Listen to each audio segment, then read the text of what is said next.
Drama finally ending के बिल्कुल करीब है और आप लोगों के लिए है एक गुड न्यूज, वो ये कि इस ड्रामे का हैप्पी एंड होने जा रहा है। क्या होगा लास्ट में जाकर, किस तरीके से बहुत सारे कैरेक्टर्स बड़े अच्छे से सम अप होने वाले हैं, स्पेशली शर्जीना और मुस्तफ़ा का एंड क्या होगा, कौन सी टेंशन बनेगी जिसके बाद चीजें बड़े अच्छे से रिजॉल्व होंगी, इन सभी क्वेश्चंस के आंसर मैं आज के इस वीडियो में देने वाला हूं। लेकिन उससे पहले आप में से बहुत सारे लोगों को आइडिया होगा कि यहां पर पंजाब कॉलेज के अंदर जो केस चलने लग रहा है, वहां पर बहुत सारे लोग मुझे इस चैनल पर कमेंट्स करके पूछ रहे हैं कि भैया आपका रिएक्शन क्यों नहीं आया। तो इस तरह के ट्रेंडिंग इश्यूज पर मेरी जो भी वीडियो होती है वो अब मेरे मिस्टर नुमान व्लॉग्स चैनल पर आती है। अगर आप लोगों ने वो चैनल या वीडियो विजिट नहीं की तो नीचे आपको पिन कमेंट में वीडियो का लिंक मिल जाएगा, जाकर चैनल को सब्सक्राइब करना मत भूलिएगा ताकि आप लोगों को मेरे उन टॉपिक्स के ऊपर भी फीडबैक सुनने को मिले जिनके ऊपर आप इस चैनल के ऊपर एक्सपेक्ट करते हो। PK Luxus. We don't sell crap. तो सबसे पहले भैया लेटेस्ट एपिसोड के अंदर दिखाया गया आपको वो दर्दनाक सीन जहां पर बूढ़े माँ बाप को किस तरीके से ये इंसान जो आपको दिखाया गया है इन्हीं का बच्चा, लेकिन भैया बच्चों के अंदर भी दो तरह की खसूसियात होती हैं। एक वो बच्चे जो बड़े सेल्फिश निकलते हैं और एक वो जो अपने पेरेंट्स के बहुत क्लोज होते हैं। हाँ, वो जो पेरेंट्स के क्लोज होंगे वो भले निकम्मे होंगे बट आपको किसी भी हाल में तनहा नहीं छोड़ेंगे, कोई ऐसा डिसीजन नहीं लेंगे लाइफ के अंदर जो आपको बिल्कुल रोड के ऊपर ले आए। और आपको दिखाया गया यहाँ पर अदील वो इंसान जो इंतहाई सेल्फिश, पेरेंट्स को समझनी चाहिए थी ये बात कि भैया ये बंदा पैसे की लालच में आके जहाँ पर एक अच्छे खासे रिश्ते को ठोकर मार सकता है, जो इंसान अपनी बीवी के घर में रह सकता है, जो इंसान किसी भी टाइम मतलब अपनी आंखें माथे पर रख लेता है, भाई को चोर बना के घर से बाहर निकलवा देता है, वो क्यों नहीं पॉसिबल कि यहाँ पर हमें भी रोड पे लाके खड़ा कर दे। और वही उसने किया, इतना बड़ा झूठ बोला। और लिटरली ये सीन देख के मेरी आंखों से आंसू आ जाते हैं जिस टाइम बूढ़े बाप का हाथ पकड़कर वो थंब इंप्रेशन करवाता है और वहां पर बाप का हाथ कांप रहा होता है। वेरी डीप, वेरी इमोशनल और बहुत ही अच्छे से कैप्चर किए गए ये सीन के जहां पर बाप बाहर आकर सोचता है कि जिन बच्चों के लिए हम इतना कुछ सोचते हैं वो बच्चे सिर्फ अपने लिए ही सोचते हैं। और यहाँ पर फाइनली उसका वहां रोड पर खड़े होना और उसके बाद बच्चे को लेकर जाना अपने उस घर में जो घर उसका एक्चुअली में है भी नहीं। और वहां पर फिर आपको दिखाई जाती है वो पहली काली रात के मतलब जहां पर अदील की मां का पहले ही दिन डिनर के टाइम पर सॉफ्टवेयर अपडेट हो जाता है। खाने वो गई थी खाना और वहां से वो जलालत खाकर आई है जो बड़ी देर से मैं इंतजार कर रहा था। मैंने अपने पिछले रिव्यू में भी कहा कि I really want to see this mother face, के मतलब वो किस तरह से दौलत की हवस की पुजारी यहां पर अपने किसी भी बच्चे को अंडरस्टैंड नहीं कर सकी। This is what she actually deserve. और मुझे बड़ा अच्छा लगा कि राइटर ने पहले इसको तकलीफ दिलवाई, इसको टेंशन में दिखाया। बाप ठीक है, अभी काम है, उसने तो कर दी इन लोगों की ख्वाहिश में, उसके बाद एक और रिएक्शन आएगा वो उससे भी ज्यादा इंटरेस्टिंग होगा। देखो, कुछ दिन का टाइम मांगा है और इस कुछ दिन के अंदर यहां पर सबसे पहले तो जो रुबाब है वो अपना आप दिखाएगी। यहां पर अदील के पेरेंट्स के साथ बहुत बुरे तरीके से सलूक करेगी और छोटी बड़ी बातों पर तंज करना तो एक तरफ, यहां पर आपने देखा कि अदील के सारे अकाउंट्स, अदील के नहीं इनफैक्ट कंपनी के सारे अकाउंट्स को उसने ट्रांजैक्शंस होल्ड कर दी हैं कि मतलब ऐसी कंडीशन में आप कहीं पर भी कुछ भी कंपनी के अकाउंट से कोई भी पेमेंट नहीं कर सकते। चलो एक बात, यहां पर एक थोड़ी सी टेक्निकल मिस्टेक है। पहली बात तो यह कि अदील वो so conscious about money trail कि उसकी कोई मनी ट्रेल नहीं बननी चाहिए।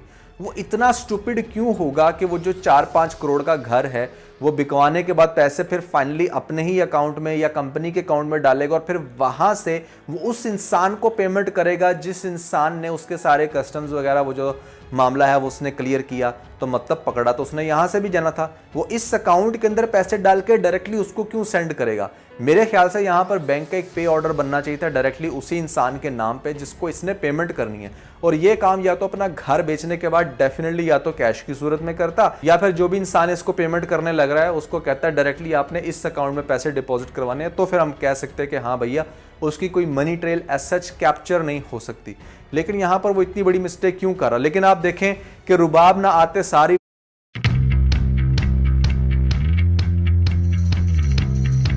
Angel One. कि रुबाब ना आते सारी बहुत अच्छा खेल गई है। सबसे पहली बात तो ये है कि उसने वो जो इतनी बड़ी अमाउंट उसने अपने अकाउंट में डलवाई होगी, अब सोचो जरा कि ऑलरेडी वो कंपनी के अकाउंट में है, रुबाब ने सारी ट्रांजैक्शंस होल्ड कर ली। अब कोई भी चीज़ अगर उसकी परमिशन से आएगी और ख़ास तौर पे उसको ये क्या कहकर उससे 5 करोड़ निकलवा कर उस बंदे को सेंड करेगा कि भैया हाँ मैंने इस तरीके से ये तुम्हारी कंपनी में घपला किया था।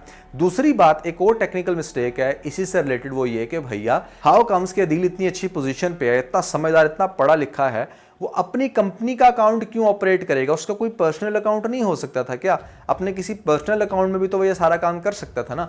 तो ये वो सारे क्वेश्चंस हैं जो मेरे माइंड में आ रहे थे और मैंने कहा कि आप लोगों से पूछूं, शायद आप में से कोई बंदा जो बैंकर हो या जो चार्टर्ड अकाउंटेंट हो मुझे कॉमेंट्स में बता सके। अच्छा खैर, होगा अब क्या, यहाँ पर भैया कंपनी का चलने लग रहा है ऑडिट, और ऑडिट के लिए उसने एक थर्ड पार्टी हायर की है जो कि फुल फ्लेज यहाँ पर अब कह लो कि 99.9% वो काम प्योरली करते हैं और किसी भी तरह का कोई फ्लॉ नहीं छोड़ते, क्योंकि उनकी अपनी कंपनी की रेपुटेशन का सवाल होता है। तो जब यहाँ पर ऑडिट होगा और वो सारे घपले सामने आएंगे तो प्रूफ के साथ हमारी ये जो मैडम रुबाब है ये इसको आईना दिखा सकेगी। लेकिन उससे पहले और भी बहुत कुछ हो जाएगा जिसकी वजह से ड्रामे के अंदर मजीद तड़का लगेगा।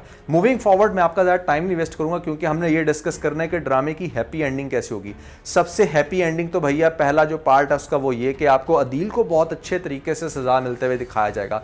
एक तो इसकी ये मनी ट्रेल सामने आएगी, यहाँ पर ये सारा जो एक्सपेंस किया, जिस तरीके से इसने प्लान किया, वो बंदा भी सामने आएगा। हो सकता है कि वो सामने आके गवाही दे दे क्योंकि उसके पैसे तो उसको नहीं मिलने वाले, और यहाँ पर वो धावा बोलेगा। एक तो वो काम होगा, फिर ऑडिट के जरिए चीजें सामने आएंगी। फिर तीसरी बात, इसका नताशा के साथ अफेयर सामने आएगा। चौथी बात, अपने ही ऑफिस में इसका हैरेसमेंट का केस बनेगा कि जहां पर ये अपने एम्प्लॉय के ऊपर गंदी नजर रखता है, और वो जो लड़की जो इसके साथ बड़ा आगे आगे बढ़ के कॉफी में जा रही थी वो भी इसके खिलाफ गवाही देगी।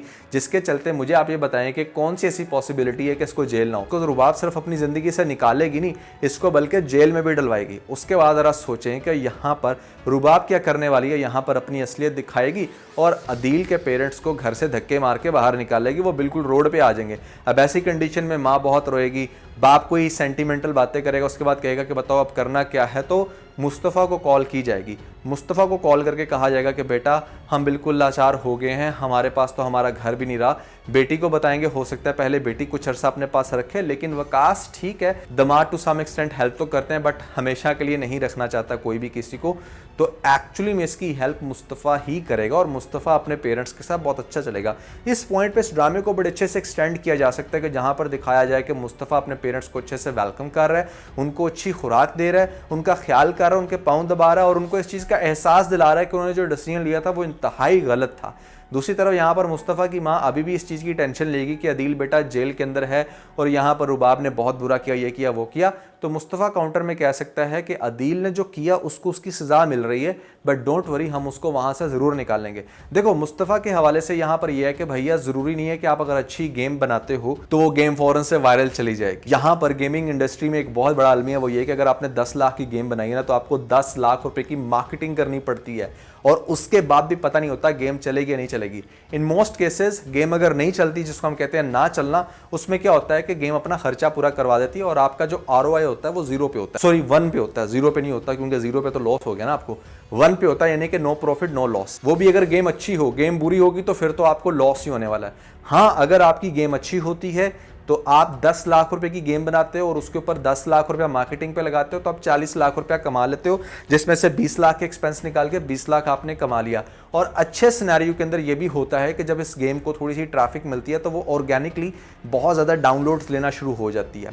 चूंकि मैंने गेमिंग इंडस्ट्री में काम किया, अब तो आप लोग भी पक गए होंगे ये लाइन सुन सुन के, तो वहाँ पर ऐसा ही होता है और शायद मुस्तफ़ा के केस में भी ऐसा ही हो। आगे जाके गेम जब फिर ऑर्गेनिकली चलना शुरू हो, अचानक से एकदम से गेम वायरल हो जाए और इनके पास इतना ढेर सारा पैसा आ जाए कि मुस्तफ़ा की जो लाइफ है ना वो मतलब विद इन डेज बहुत ज़्यादा ऊपर निकल जाए। यहाँ पर मतलब अदील सोच भी नहीं सकता कि मुस्तफ़ा इतना अमीर हो जाए।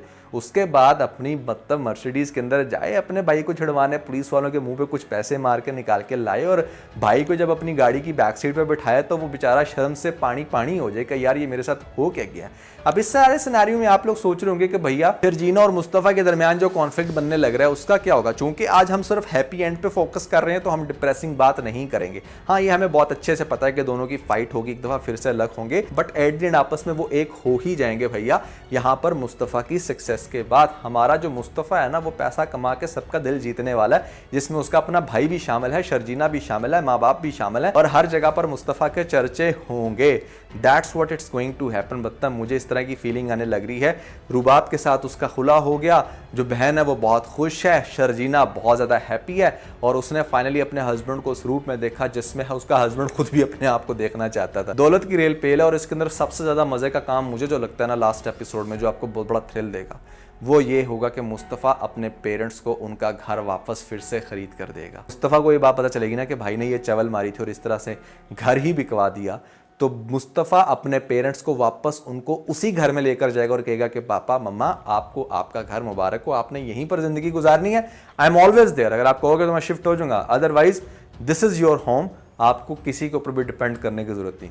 वाह वाह क्या बात है भैया। इस तरीके से कभी मैं कभी तुम ड्रामे का हैप्पी एंड होगा। कैसा लगा आपको एंड आपने कमेंट्स में मुझे ज़रूर बताना है, और कौन सी वैसी चीज़ है जो आपको इस ड्रामे को लेकर काफ़ी ज़्यादा एक्साइट कर रही है ये भी बताइएगा। और ख़ास तौर पे अगर आप लोगों ने हमारा लेटेस्ट व्लॉग नहीं देखा तो भैया ऊपर आपको लिंक मिल जाएगा, जो कि है अबाउट पंजाब कॉलेज में जो लड़की के साथ हुआ उसी के बारे में बहुत ज़्यादा डिस्कशन चलने लग रही है। लिंक पर क्लिक करके वीडियो देख के चैनल को सब्सक्राइब करना मत भूलिएगा।